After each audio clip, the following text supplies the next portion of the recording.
Switzerland में वज़ीर आज़म शहबाज शरीफ और फील्ड मार्शल आसिम मुनीर से अमरीकी और ईरानी वफूद की अलग अलग मुलाकातें हुई। वज़ीर आज़म शहबाज शरीफ और अमरीकी नायब सदर जेडी वेंस की बर्गन स्टॉक में मुलाकात हुई। इंतहाई खुशगवार माहौल में होने वाली इस मुलाकात में फील्ड मार्शल आसिम मुनीर भी मौजूद थे।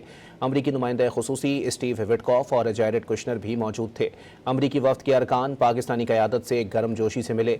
अमरीकी वफ्द से मुलाकात के बाद वज़ीर आज़म शहबाज शरीफ से स्पीकर कालिबाफ की क़यादत में ईरानी वफ्द ने मुलाकात की। मुलाकात में फील्ड मार्शल आसिम मुनीर, वफाकी वज़रा मोहसिन नकवी और अता तारड़ भी मौजूद थे। स्विट्जरलैंड में वज़ीर आज़म शहबाज शरीफ और फील्ड मार्शल आसिम मुनीर से अमरीकी और ईरानी वफूद की अलग अलग मुलाकातें हुई। वज़ीर आज़म शहबाज शरीफ और अमरीकी नायब सदर जेडी वेंस की बर्गन स्टॉक में मुलाकात हुई।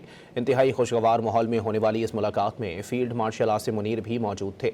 अमरीकी नुमाइंदा खुसूसी स्टीव विटकॉफ और जैरेड कुशनर भी मौजूद थे। अमरीकी वफ्द के अरकान पाकिस्तानी क़यादत से गर्मजोशी से मिले। अमरीकी वफ्द से मुलाकात के बाद वज़ीर आज़म शहबाज शरीफ से स्पीकर कालिबाफ की क़यादत में ईरानी वफ्द ने मुलाकात की। मुलाकात में फील्ड मार्शल आसिम मुनीर, वफाकी वज़रा मोहसिन नकवी और अता तारड़ भी मौजूद थे।